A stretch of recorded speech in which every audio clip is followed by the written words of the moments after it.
Good evening. Ron Allen, in behalf of West Street Christian Church. This is the seventh in a series of studies from the Gospel of Mark, viewing the Gospel of Mark as literature written for a crisis at the time of Mark, about 40 years after the resurrection, thinking that by looking at how Mark remembered the story of Jesus for the purpose of fortifying the members of his community who were living through a crisis, we too can gain strength and insight for living through the crisis of our own time.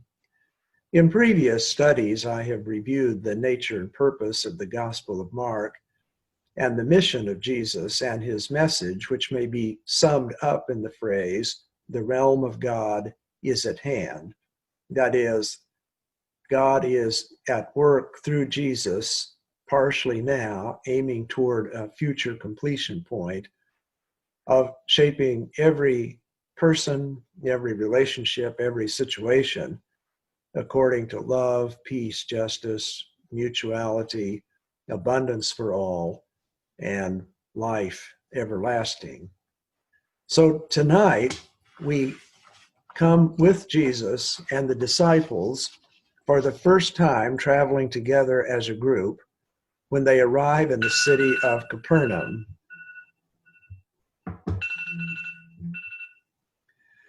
So Mark says, "Then they went to Capernaum, and when the Sabbath came, he entered the synagogue and taught." I want to make in this presentation tonight two essential points about the relationship between Jesus and Judaism.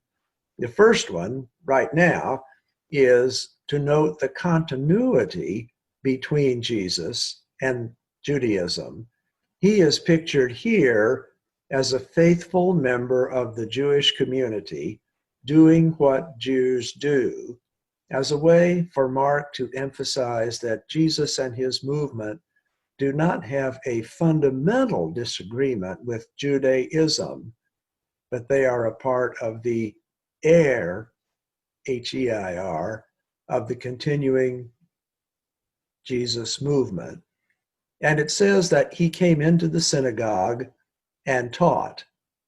This may be shocking to people today, but it was characteristic of practice in the world of the first century that when a rabbi visited a local synagogue, that rabbi would be invited to give a teaching or a sermon. And so this is a way of saying that in the context in Capernaum, in the synagogue, they respected Jesus as a known teacher, and they welcomed him into the meeting. They were astounded at his teaching, for he taught them as one with authority and not as the scribes. And this leads me to the second thing I would like to say about Mark's picture of Judaism, not only here, but in the rest of the Gospel of Mark. Mark often pictures the Jews in a very negative relationship with Judaism, with Jesus. Mark also sometimes pictures Jewish institutions such as the temple and Jewish practices such as not washing your hands, often pictures these things in a negative way. And scholars within the disciples of Christ and churches like ours tend today to think that these pictures of Judaism in their negativity are overdrawn, that Mark has cast them more in caricature than they really were, because by the time we get to Mark, 40 years after the resurrection, there is a continuing tension between Jesus and his followers as Jews and mainstream traditional Jews over the question of who would be the more faithful interpreter or inheritor of the Jewish tradition. I think of it as similar to a family fight, where you have sisters and brothers sitting around the dining room table when the will is read, thumping and looking at one another in nasty ways because of the way in which each one thinks they should get a bigger or a different portion of the inheritance. So I will, in the remaining weeks of our time together, often treat these pictures of Jewish people, when they are so negative, as caricatures, and try to learn from the fact of the caricature, but not portray them as the way in which we should define our relationship to Judaism today. Just then, there was in their synagogue a person with an unclean spirit. Now, in those days, the word unclean spirit is just another way of saying demon. And in those days, they believed that demons were something like territorial managers or assistants to Satan. And they believed that demons had entity or personhood, much like a person, except that they did not have bodies. Their work was to enter into an individual or a household or a community and try to guide that person or community in the values and practices of the old age.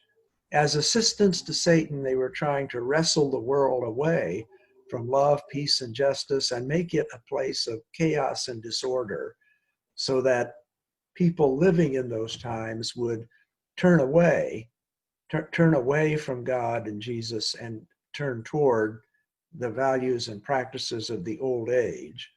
Now, a good many Christians who do not accept the first century worldview have also explained persons with an unclean spirit as having mental health issues, and have envisioned demonic possession or unclean spirit possession as a mental health issue. And to be sure, there are people who are possessed, as it were, by mental struggles, who exhibit behavior similar to this. I think myself that this is a first century way of explaining an experience that is common to all of us and is especially common right now.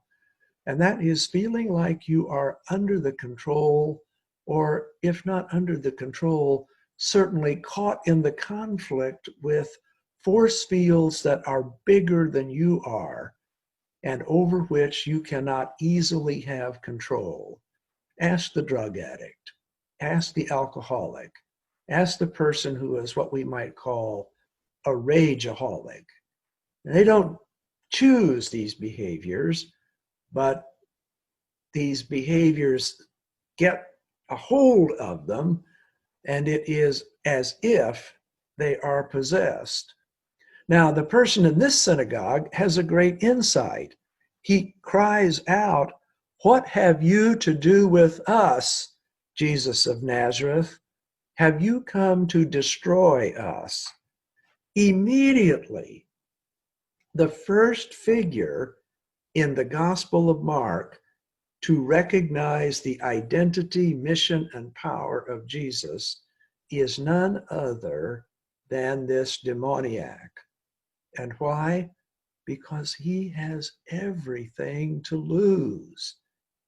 The purpose of Jesus is to displace the kind of authority and control that the unclean spirits would have over individuals and communities, to replace that authoritarianism with freedom, with dignity, with purpose, living life to the fullest. But Jesus rebuked him. And the word rebuked nearly always is a technical term for cast the demon out. Jesus had a power within him by virtue of the Holy Spirit that could displace the power of the demon and reclaim the person for God. Think of the people you know right now who in one way or another feel like they are possessed, fenced in, limited, ground down, shut off, cut off by powers not of their choosing, and which continue to exercise authority in and over them, and recognize that Jesus has come into the synagogue, into your life, into my life, with a power that is muscular enough to overcome these limitations and give us freedom within the bounds of our existence. And Jesus rebuked him, saying, "Be silent, come out of him." And the unclean spirit, convulsing him and crying with a loud voice, came out of him. This is traditional language that people in the world of the first century often used to describe what took place in an exorcism. The demon was inside with power, and when it was expelled, the self convulsed, releasing the demon into the world. That is an experience, and it is also something that people could see as evidence that a change had taken place. And people then cried out, "What is this? A new teaching with authority. He commands even the unclean spirits, and they obey him." Now, interestingly, Mark does not in this little passage tell us the content of Jesus' teaching, but from Mark 1:14 and 15, we know what it was. It was the teaching of the realm of God. And the new dimension is that it is already at work. The power of the realm of God is already at work through Jesus in the present, though its finale, its completion, is still in the future. So one thing I hope you will take away from this lesson is the confidence that whatever may impinge upon you in the way that the unclean spirit impinged upon this person in the synagogue, the power of Jesus is already at work to release you. And your job and my job is, like the person who was possessed, to recognize and embrace this power. The other thing on which I want to close is a more sober note. And that is, we have here a person with a demon in the synagogue, which is Mark's way of saying there can be persons with demons in the church. We need to be thinking about the things that are said in the church, the things that the church does, the things that we stand for, the things that we note, the degree to which they might lean toward the things represented by the unclean spirit here, and insist that what we stand for, what we believe, how we relate to one another, embodies the liberating, embracing, empowering, forgiving way of Jesus that is so dramatic and powerful in this text.